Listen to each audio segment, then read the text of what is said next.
Hey, all my movie maniacs, welcome to the Final Cut. Mark the Movie Man here, and today we're going to take a look at Hell or High Water, brought to us by David Mackenzie. We have the story here of the Howard brothers, Toby and Tanner, who go on a crime spree in Texas, robbing banks to get enough money together to save the family farm that was left to them by their mom in her will. In hot pursuit are two Texas Rangers, Marcus Hamilton and Alberto Parker, who are searching to try to figure out why exactly the Howard brothers are striking certain banks and what exactly is their motivation besides just getting money. And we see how all of this collides in Hell or High Water in the hot Texas desert.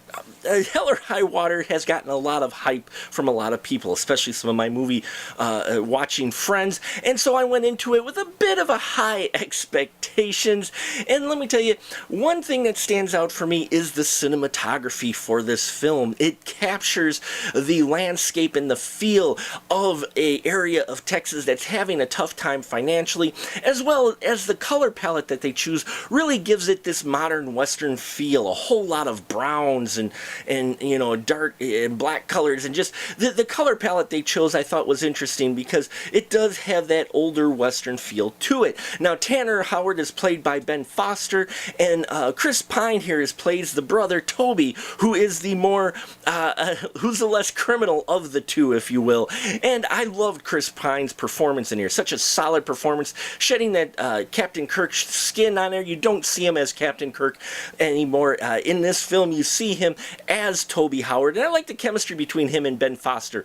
You know, they're different personalities. There's a separation there, but you did feel like they were brothers. So really good performances there. Another good performance put in by Jeff Bridges and Gil Brigham. Another great chemistry between these two. Marcus Hamilton, played by Jeff Bridges, he really gives his partner a hard time making racial jokes and that, but you can tell that it's kind of an affectionate ribbing. He's an old guy, you know, who's on the edge of retirement, but at the same time, you can tell there might just be a little bit, he does care for his partner. So a lot of great emotion there brought to us by Jeff Bridges.